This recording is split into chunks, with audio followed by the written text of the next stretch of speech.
number one is I just want to acknowledge how uncomfortable this is to have a conversation around a table where we have to have a conversation because it's being recorded.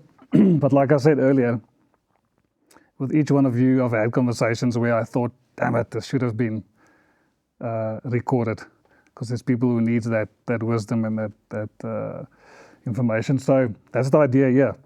I'm going to quickly start with maybe just you guys introducing yourself. Ursula, if you can maybe just start with a quick, who are you for the people? Sure. My name is Ursula Fear. I am a senior talent program manager for an organization called Salesforce.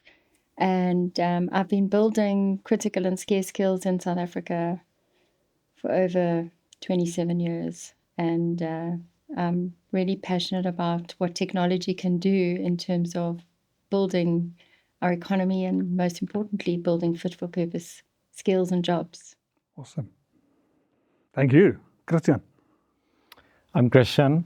I've worked in software all my life, various stages of it, starting fundamentally in building software and then moving into managing teams that build software and everything around that. Now I lead a business that builds software, and always from the point of view how software changes the world, solves problems for customers, add value, create things that make the world work in a better way. And obviously a key component in all of that is the software, is the technology doing something, but ultimately it's rests on people who makes that happen. And so that's what I do. And that's why I've got you here, because I know you're a techie with that human side of you. Karin, just quickly explain yourself to why are you here? Well, I'm here. So my name is Karin. I'm a psychologist. Hopefully here to read your minds and torture you with some difficult questions. No, I'm just kidding. Yeah, excellent. I'm really interested to hear what you guys have to say. So maybe to set the scene, I think we spoke about it earlier when I read a story this morning, the Babylon story of, this king building this, what we could call a system. And at the end of the time, he stood on top of this thing and he said, this is my thing. And when you read that story, and when I look into customers, it feels like it's something similar. We raise up these monuments, and you've got all these people trying to, build this monument, which I've also seen over the years now turn into what are actually sandcastles, because markets come and go, and it just flattens it, and then we need to do it again. Coupled with that, we spoke about it earlier, is Peter Drucker's idea of what a system is. And a system is actually a bunch of parts working together. And I want to put one part, which is software, away and not talk about that. It's one of the parts in a business, because the business is a system, but the critical parts are the customer, the product, the service, and the people in the business. And every time I speak to customers, it just comes back to this people thing. People. Now, the last episode, we also spoke about people, but I think in this one, what I'm trying to get through in this message, and it doesn't have to stick to that, is what are we doing in South Africa to build that part of the system, to build it, to retain it, to make it valuable, and ultimately reduce that joblessness ratio, because it's our responsibility, it's not government's responsibility. So maybe with that, to start with, Christiaan, I don't know if you've got anything to add on to that. Well, I do think we are very interesting dynamic in South Africa in terms of skill sets. And I'm reminded every year that something that I always find very fascinating is this, and I haven't looked at this statistic in a long time, but about 65% of children reach the age of 10 in this country and they cannot read for meaning.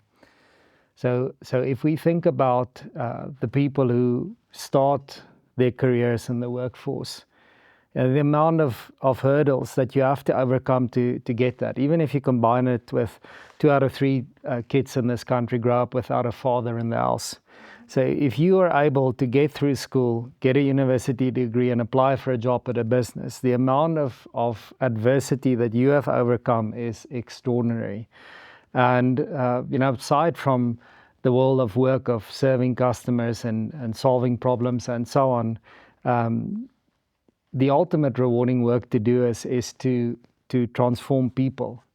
You transform yourself by transforming people, and what is a greater endeavor every day than doing that? I like that.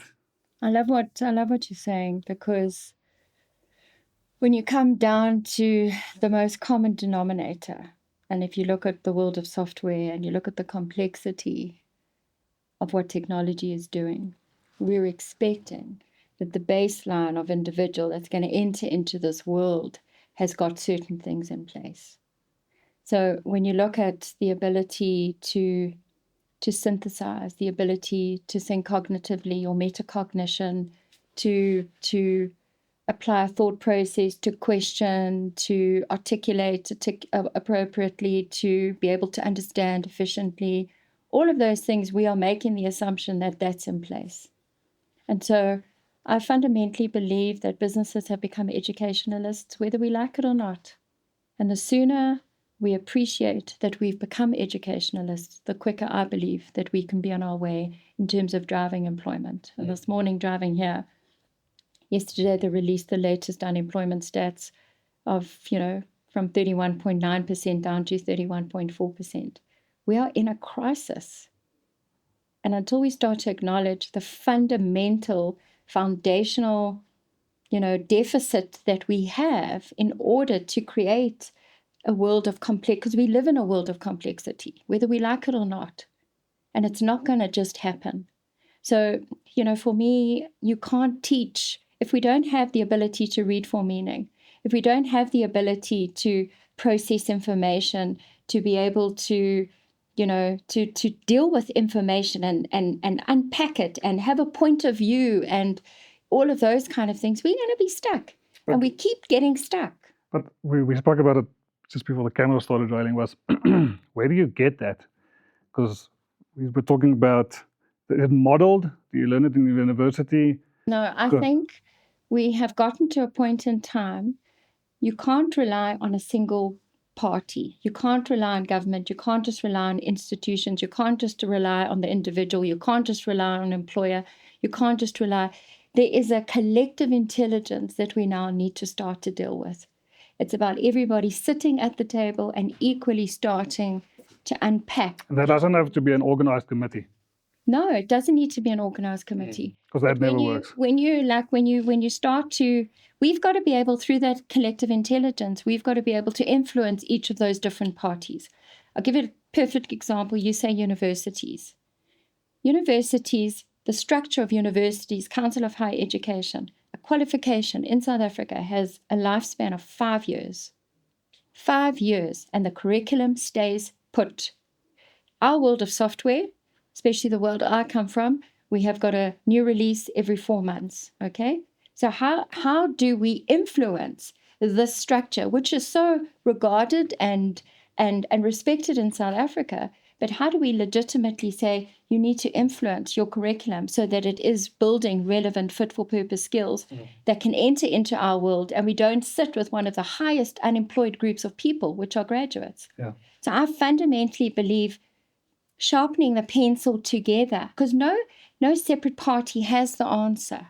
We have to evoke this collective intelligence where we open and we sit down and we all start to change and morph and amend how we actually contribute to what this new picture needs to look like. I just, how does a company balance getting someone that already has a level of competence, or feeling the pressure that they have to now almost train this person? I would imagine if I employ somebody, a graduate, like you say, I would expect a certain level of competence. And it almost sounds like you're saying, don't expect that. You have to cultivate and almost train in your company? There's a couple of challenges when it comes to entry-level talent entering into an organization. The first thing I fundamentally believe where we've gone wrong is we leave it up to business. Here's Lochner, he's got all the potential in the world, and we throw them into the business and we hope for the best. And we have to get to a point where we need to understand that hope is not a strategy. And when you build experience, when you build the application, it's a science. It's a work integrated learning is a science. And we, I always describe it as we've asked the organization to write the book. You experts, you should know what to do when it comes to, bringing in this very amazing person with all the potential in the world, but you guys must do it. We've dealt with creating, entry-level jobs through a training angle. Let's train them. Let's give them a training course. And because we've given them a training course and they've passed or they've got certification, they can do it. They cannot. And so when we have to unpack what is work integrated learning. How do we legitimately start to build the ability for people to do basic tasks into more complex tasks? And we'll tell you, in the world of business, the currency of expertise is grown through trust. You can come into any organization, doesn't matter who you are, doesn't matter what you know, but you start with, can we start to give you stuff, and can you do projects? Can you do this? And can I trust you? And can I give you more complex? And that's how we do it. So we've put a lot of expectation on organizations with no proper structure around how we build that application and that work integrated learning. But how do you build trust? So I think it's important, because I've seen in your team, I don't know their backgrounds. So we work with, in my world, I see two different workers in our customers. It's the people who orchestrate the system and the users of the system. It seems like almost employment has gone that way. Like you're either a user of the system or you're orchestrating how the users work. And it seems like the people who've got more legs to grow are working on this side, where they are more orchestrators than. So in your team, what did you have to do? We don't have to name names, but is there an individual you can think of, listen, we got him or her at this point, and mixing that, what we spoke about earlier, the working from home versus working at the office thing, because in our world, it's a big topic, in your world as well. If people want to appoint, but he wants to work remotely. How does that affect you? I think you said it earlier. How do you learn how to work? Yeah, look, I think maybe I'll take a bit of a step back and just tell you a little story, which I found very humorous the first time I learned it. Now, some of you might know who George R.R. Martin is. He wrote all the Game of Thrones books and so on. He's always been complimented for writing very good, strong female characters. So I saw this one interview where they were discussing that with him. And you could see after a while he's getting annoyed with this discussion, because the person asks him, how are you able to write such good, strong female characters? He said, well, I have a secret weapon. I pretend that they are real people. And so I think this concept of the people who arrive at your doorstep, like your point on collective intelligence, they are now your workforce.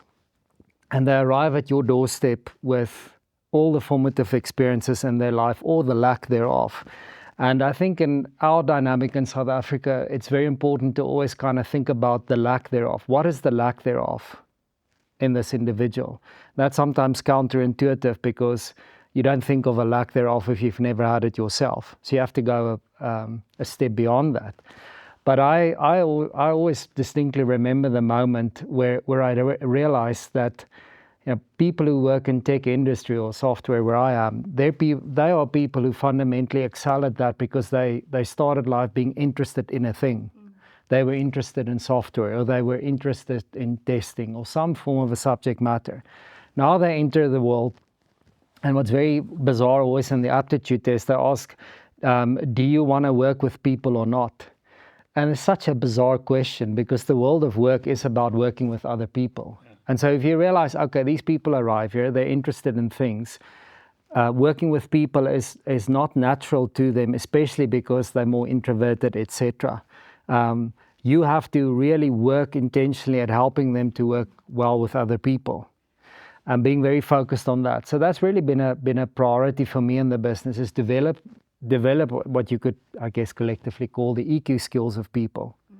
And you see it in different forms, like people arrive there and you look at whatever email they write to a client, and then it's like, okay, well, now let's take a step back. If you send that email to you, would you like it, this, that, and the other, maybe this, that, and so on. It's all about teaching people how to interact with other people.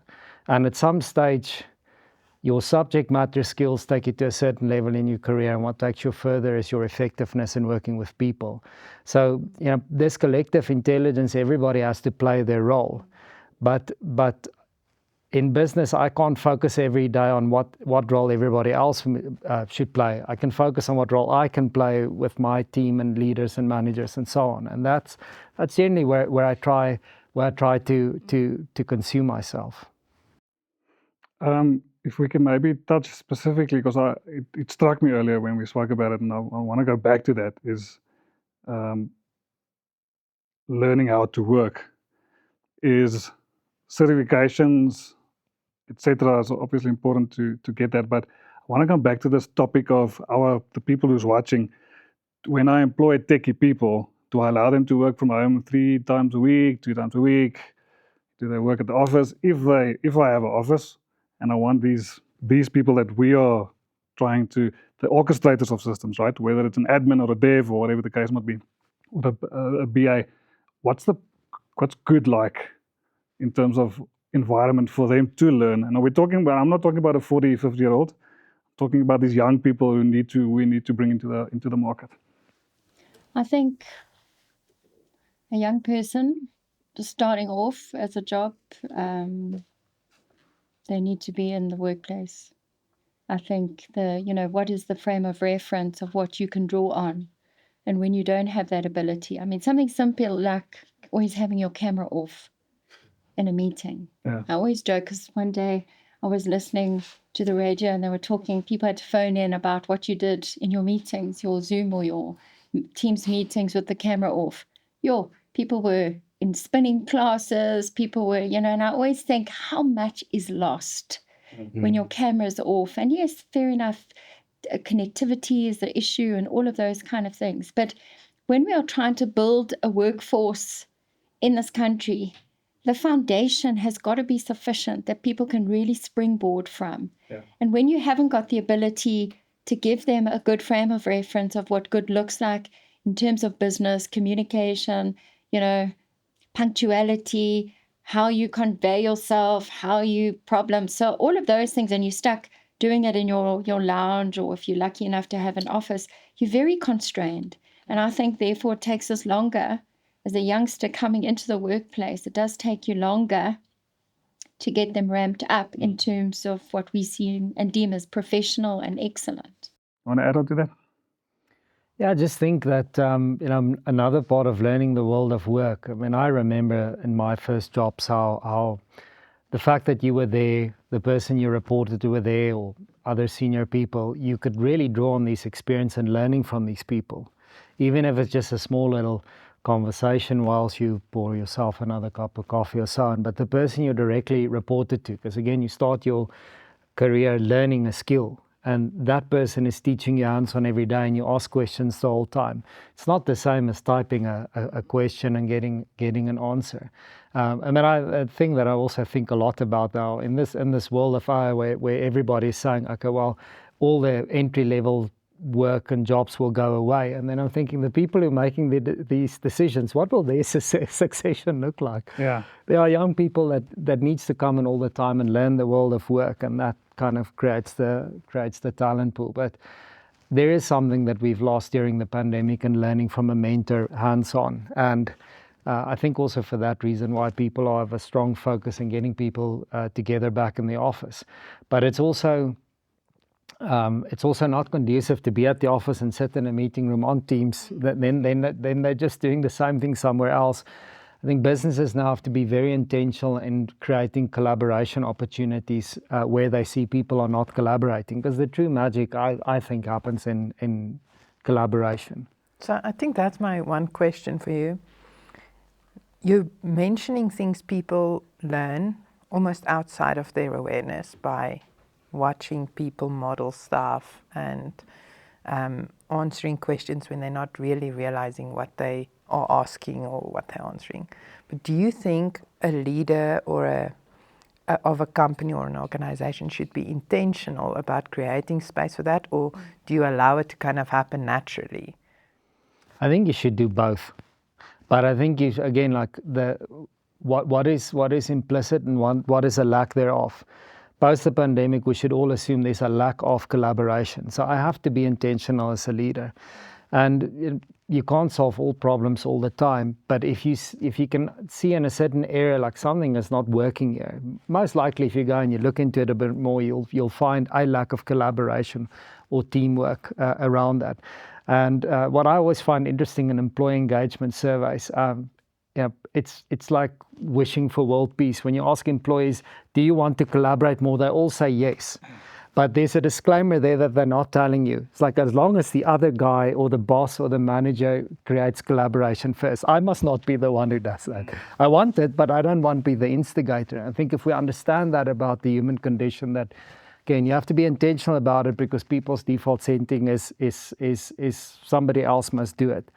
We try and teach people that concept. I hammer on this all the time. Look, to be a great collaborator, initiate collaboration, but assume everybody's not going to do it, and most won't. And you instigate it, and you get a better outcome, I find. Yeah.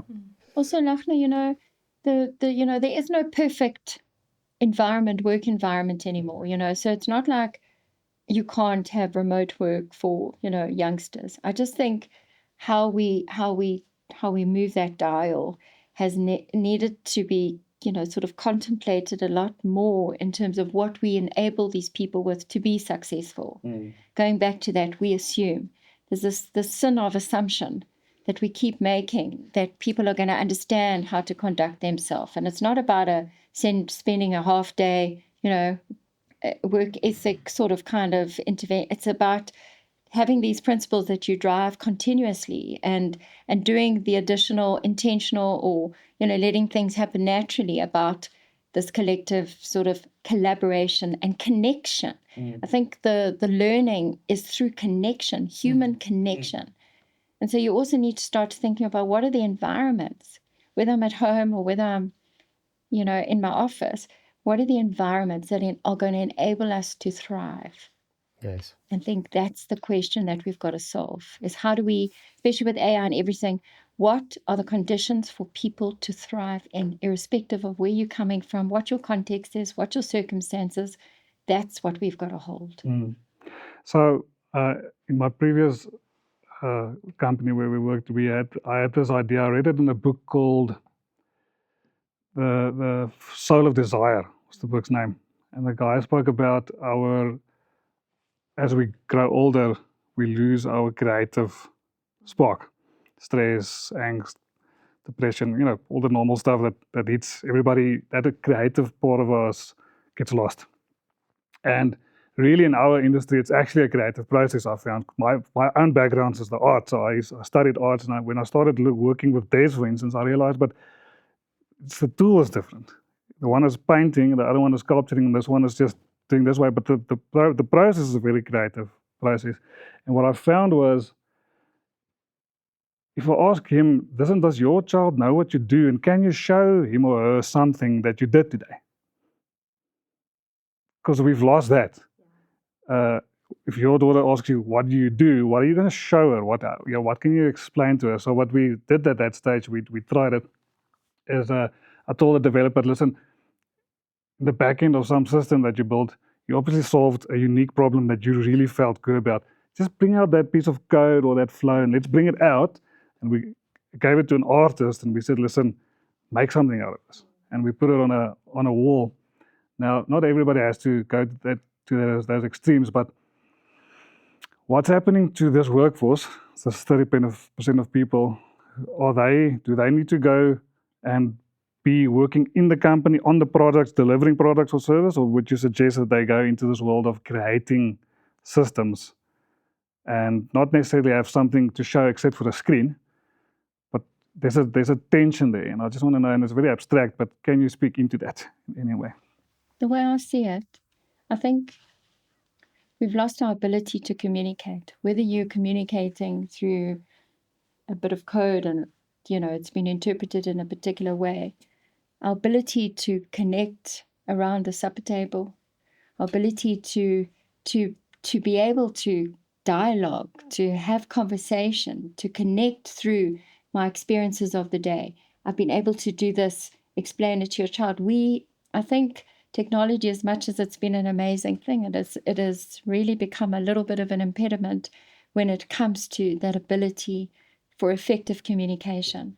So I think if we can start to find the tools to help us to be a lot more, sort of explicit in our experiences, articulate that in a particular way for people to understand, I think that is going to be quite significant. And I've started to see that dramatically when trying to get entry level, into jobs.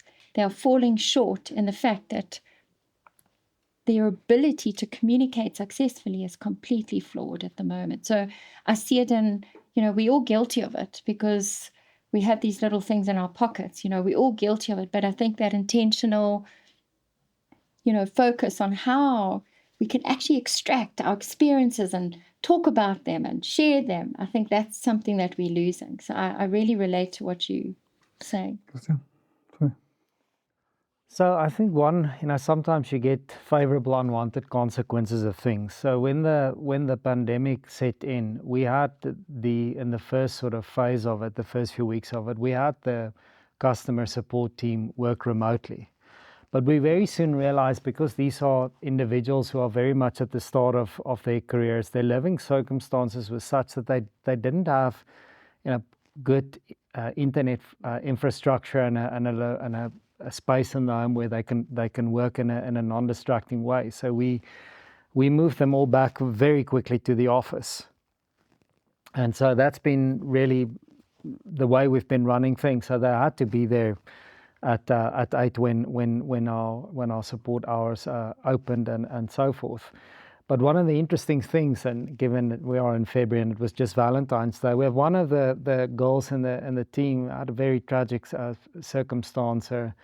She unfortunately lost a child and her partner in quick succession 2 years ago.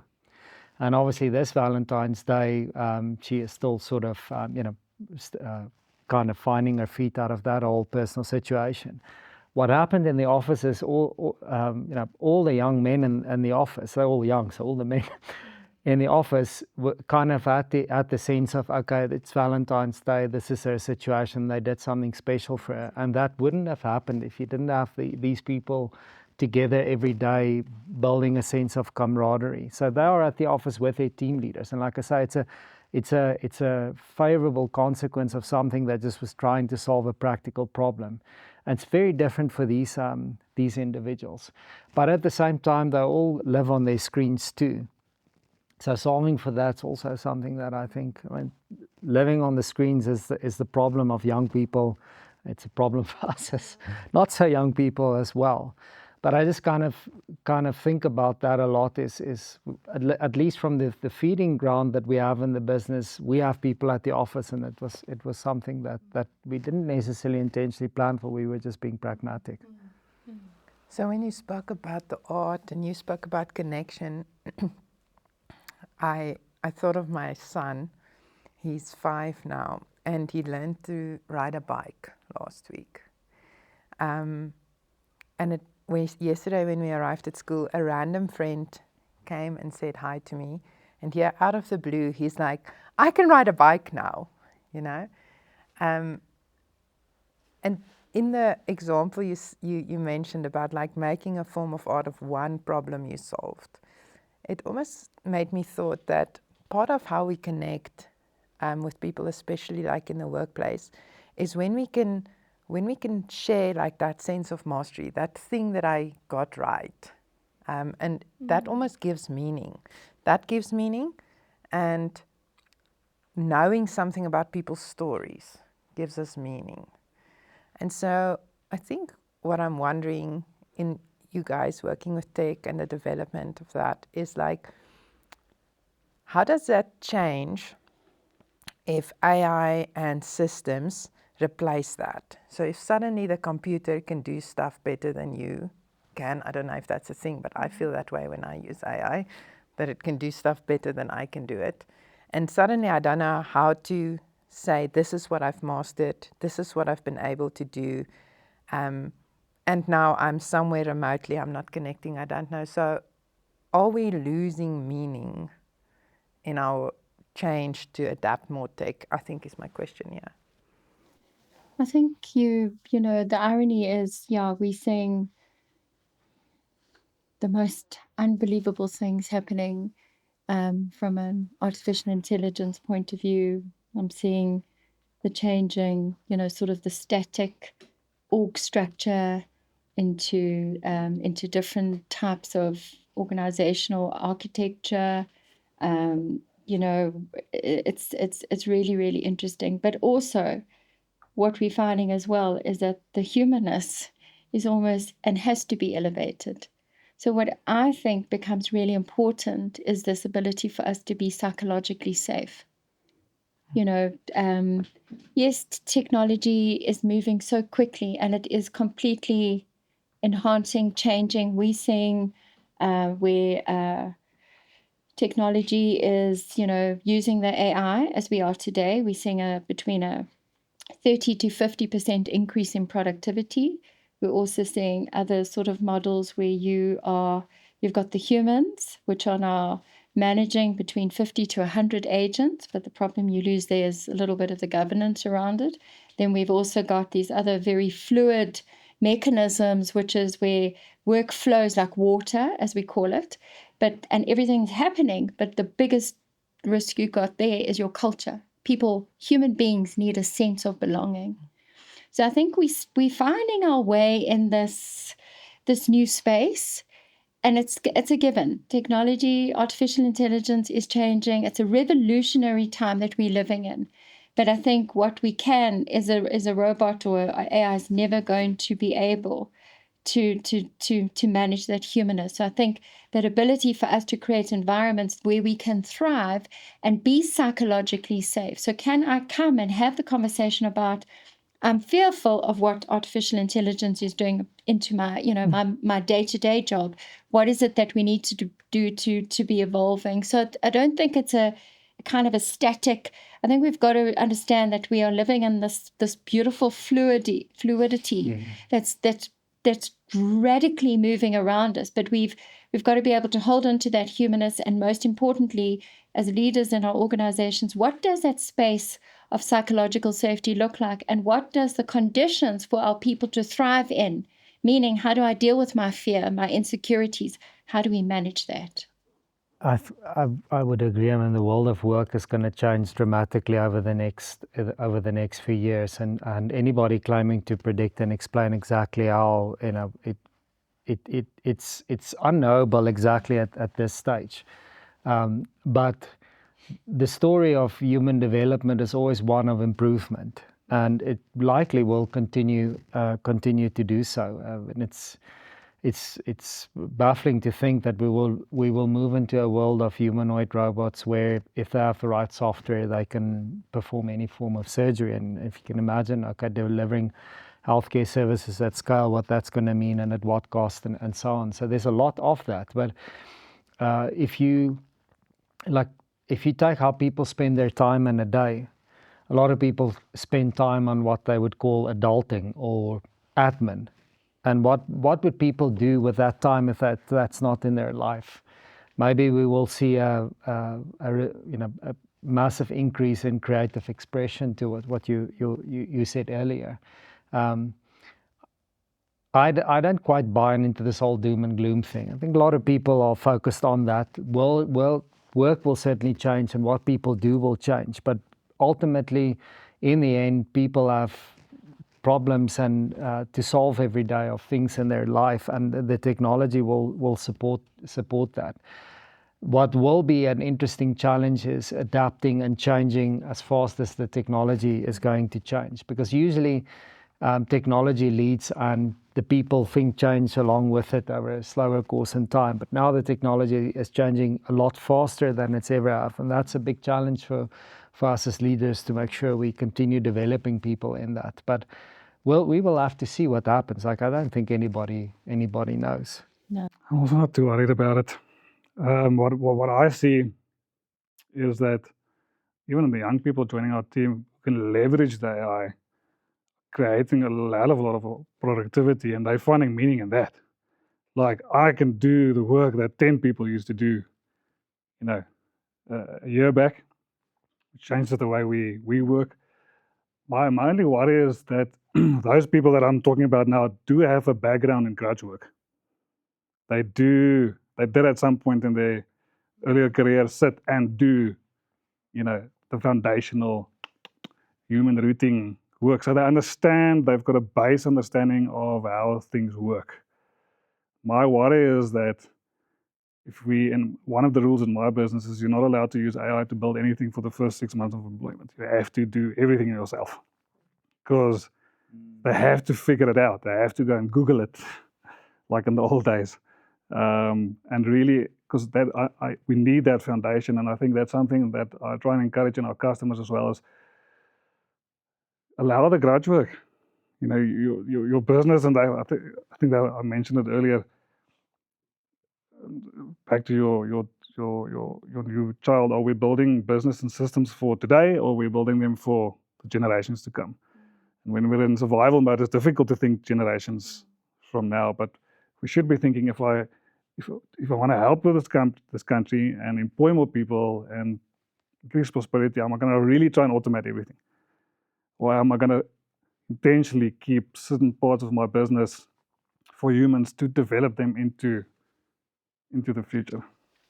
That's a good, those are the kind of questions that we've got to be asking ourselves is, we've just seen what the impact of artificial intelligence is on developers. I mean, literally, that game has completely changed, So for me, it goes back They've worked themselves out of a job.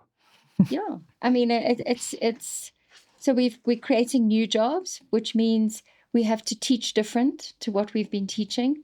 We have to learn application different to what we've been doing. And so, it's moving with the times in terms of who or how, what, where, when, all of those key questions of what we are trying to teach so that we can get people to enter into a workplace and can be valuable and employable. I think what we are doing and how we're structuring it from a learning perspective to the type of jobs, to the type of work that we needing to do. I think it really needs to draw on that collective intelligence. You know what I'm saying? We are in a revolutionary space. We're in a day and age that we've never, ever been in. It's impossible to say, Lachlan, just you work it out in your organization of how you need to be. I'm saying, so where's our dialogue? Where is our conversation? Because I do worry about the 31.4% unemployment. It is a problem. We can forget about all the AI we want to forget about. But if you have a hungry child, it's a problem. So, yes, you're going to have mechanisms of what we do with the people we bring into our organizations.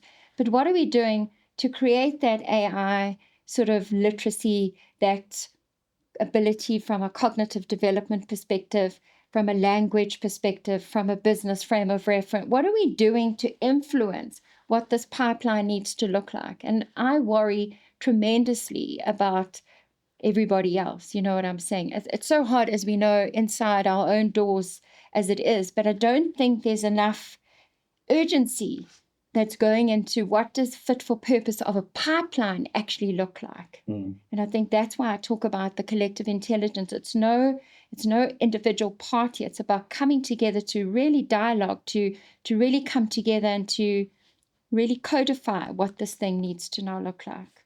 So also another interesting thing is that the future of this country's employment problem is not corporate. It's small to medium-sized businesses who doesn't have capital or funding to have an ICAS or somebody from outside to come and do their human stuff. My experience, Karin, and you must maybe just speak into that, because I think our listeners need to ask that, is if I do employ some of these younger people and we want to try and grow them, my experience has been, I'm not a psychologist, but I do know how to try and intentionally sit and just listen. Just make sure that I've got the discipline to once a month or sit with each employee and just have a conversation and listen. Do you think that's lacking when your patients come to you in this world? Because each company can't employ a team of psychologists. How can we as the business people solve for that, or at least support those people?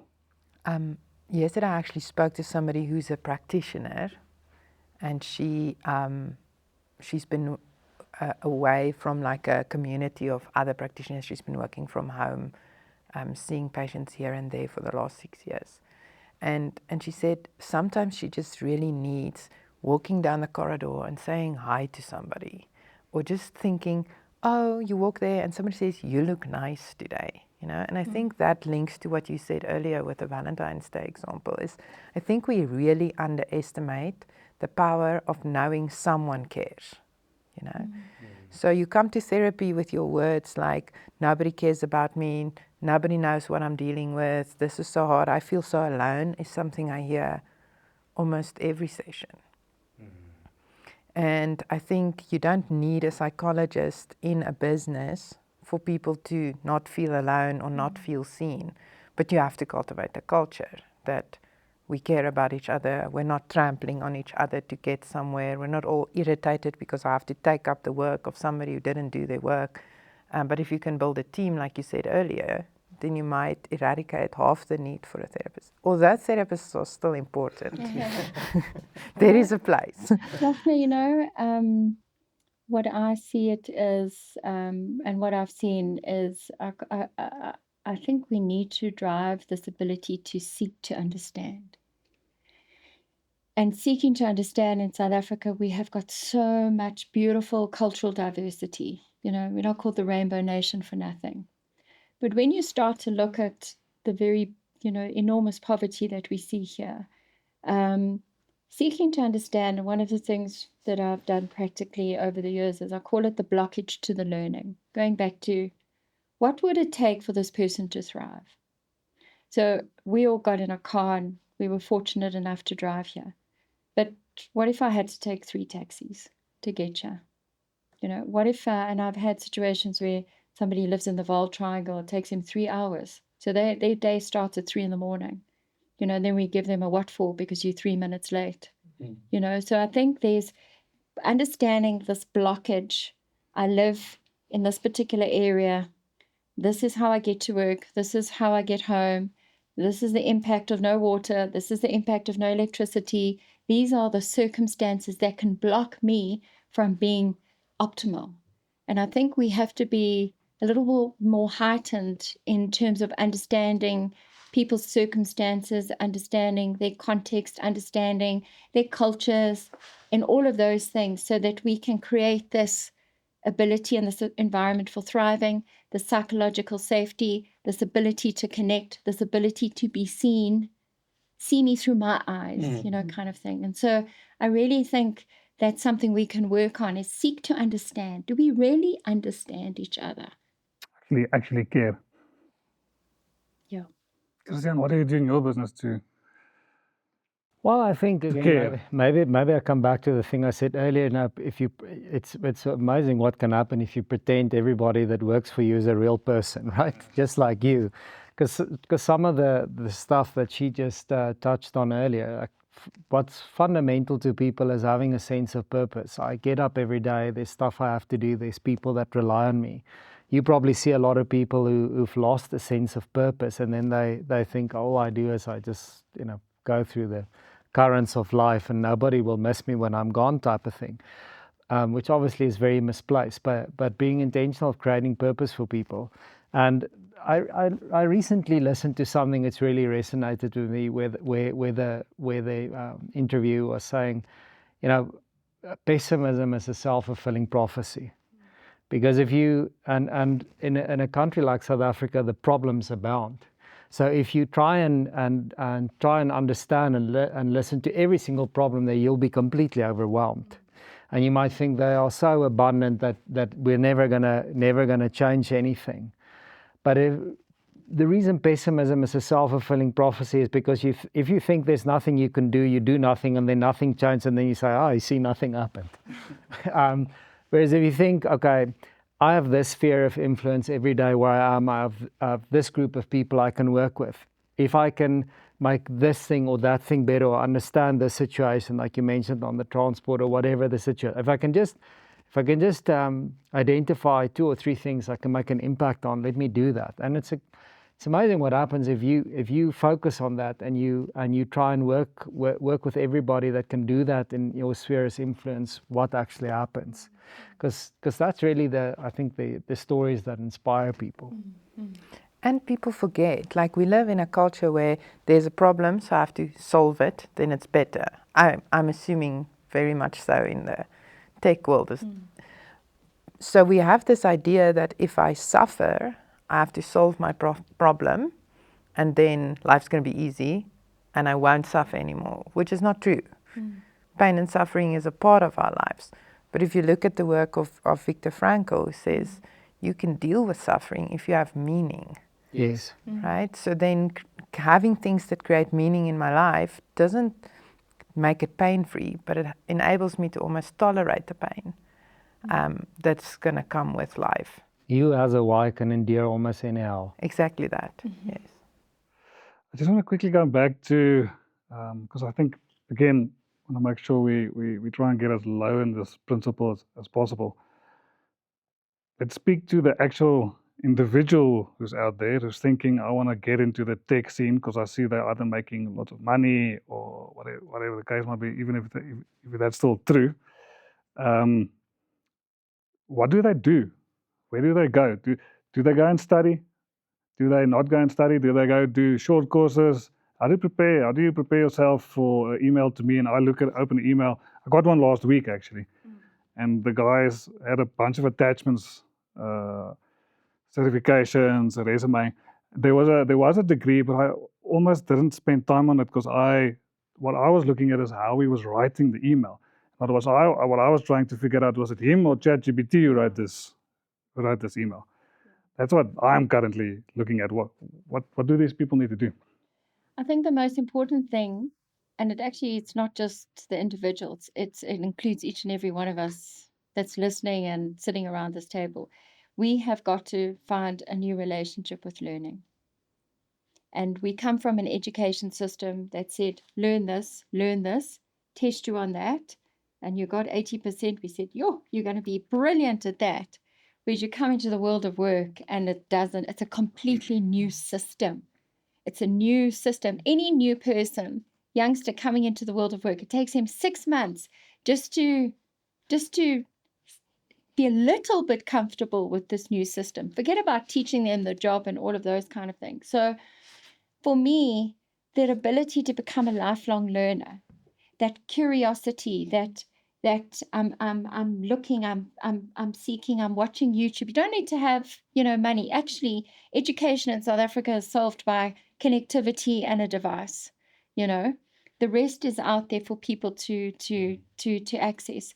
But we have got to be able to teach everybody to have a new relationship with how you learn. And learning is not the norm that we have all been accustomed to. It's a completely new world. So literally, a degree or, a qualification, really, like I mentioned, not that it's not important, of course not.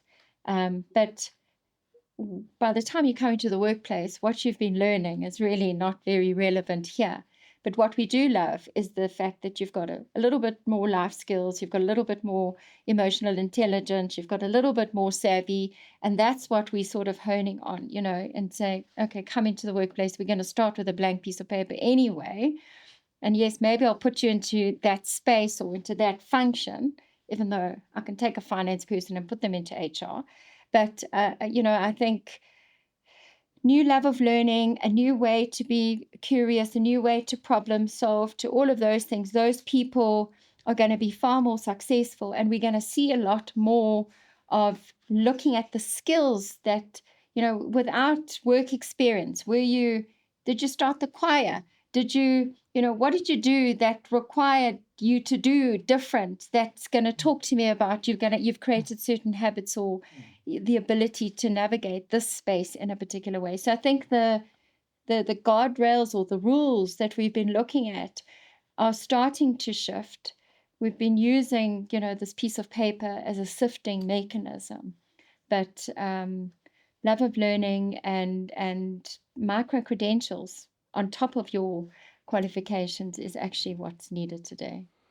Yeah, look, I would echo that. I mean, ultimately, up until this point, before you could write code so fast with AI, when you're hiring programmers, all you ask is, show me what you've written. Now it's a bit more difficult, and we're still figuring out in the interview process now, do we get them in a day and they do it the old-fashioned way, I guess is what it's going to be called. But I think to your point as well, do people have a proactiveness or a hunger about them and so on? And because acquiring talent's one of the most interesting problems to solve, because how much can you know about a person in 45 minutes? And if you're interviewing people who by temperament would be introverts, you got to figure out what are they not saying. You're trying to spot the unpolished diamonds. Where are they? And that I think that will always be, like, certain things will remain universal, like where are the unpolished diamonds and how do I find them? South Africa is this dichotomy of high unemployment but high skill shortage. People are trying to find talent, but yet there's a lot of people around. And how do we develop that? But I think ultimately we must all see ourselves as educators and teachers, and teach and educate with what you have to work with in the sphere of influence that you have. And it's not just the people who work for you in the workplace. It's everybody you interact with every day, young people, old people, whatever. Like where you are, try and fulfill that, I think. And I appreciate that. And I read the other day that before the news spread around the world really quickly, if you lived in Rights in the Free State in the 1940s or wherever else, you didn't know about all the world problems. You only knew about your neighbor's problem, that problem, so it looked solvable. Because exactly like you said earlier, if I see all these problems, especially it's all available on my phone, America's problems, South Africa's problems, it just looks like it's too many problems to solve, and you don't even know where to start to solve your own problems. One of the problems I've seen is, especially with our labor laws, complexity, and so on, and it's maybe something we can start landing the plane on, from your world and from your world and from my world. Which parts of your system business do you employ? Do you take that risk to employ? Which parts of it do you outsource? You rather pay a premium but not take the complexity or the soft stuff that comes with it. How do you manage that? I think with difficulty, because everything is governed by the labor laws. I mean, in our world, we're multinational. If I look at the laws in France and I look at the laws in South Africa and the laws in America, very different, circumstances that happen when it comes to labor. I think, going back to my comment around collective intelligence is that part of the conversations we need to have around collective intelligence, especially when you look at who's employing people and the policies that govern how and what we do with employed people, is I'm not the authority on this, and it's I'm just thinking aloud or trying a solution. But how do the labor laws become conducive to this fluidity that we find ourselves in? And contingent workers and your full-time employees or your outsourcing or how is it possible to get all of this working together without you being chained by labor laws that actually don't allow you to be creative and explore when it comes to trying or is it not better to give somebody a job for a month than, sort of, because I can't take you on or full-time, or, I don't know. These are the kind of questions that we do need to ask ourselves. And as much as, obviously labor law is important, it goes without saying, but is there the opportunity around this collective intelligence for us to think about this new world that we're in? Is there things that we can now influence to make this a little bit more conducive to employability? How does it work in your world? Because I think it's like what she said, it is with difficulty. I mean, I think most things in business is not, as people always portray it, as people come up with a perfect strategy, they execute it, and then it works. It's, you have a high-level goal of objectives of what you work towards, and in the process of pursuing that, it's a creative aspect, and you navigate the fluidity of what you work with and the environment that you're in, and that changes all the time. So I guess it's navigating those things. But if we track it back, fundamentally, like if we take what are we doing as businesses every day, we are trying to deliver meaningful goods and services to customers that solve a problem for them that they are willing to pay for. That's the underlying principle. And in the world that we're moving into, how we do that, it will most certainly change. But that's the why we do it. And if we don't do that well, we will stop existing as a business. And that's the dynamic that we have. So the way I try and think about it is, what am I doing for what are we and I and my team doing for our customers? And are we doing it better or different or whatever? Like if you take the evolution of where we are now, historically, that you can open a web page, you type in something you want to know about, and you wait 10 seconds, then you get a Google page and you read it. Then it becomes like, if I don't get the response within 0.1 seconds, I'm using something else because this is too slow. Now people are going to an LLM where they get a much richer answer, but they're waiting a few seconds to get it and they're okay with it. So I think just that kind of thing, to understand expectations change the whole time. And what you're trying to do, as she says, with difficulty, is navigating that with the people you have, the environment you work in, the legislation framework you need to deal with. But I think ultimately it's answering the question: how do I do the best for my customers? How do I do right by my people? How do I drive ongoing success for the organization and the capacity I'm involved in? Your metron of influence. Like, I want to suggest exactly like you say, when people go back to work, is that just worry about what is in your circle of influence. Just solve for there. Don't stop looking on the phone and everything around that, because it seems to me like people are just disabled by this, because there's problems to solve, and there's creative ways of solving them, even between all the legislation and so on. It is solvable, but it's unsolvable if you've got the whole world's problems in your mind. I think a good way to also maybe just hold it is, we've talking, there's so many angles to this, but I think also if you put dignity, human dignity, as central to everything that we do, and hold that in its place, I think a lot of things will find its way easily.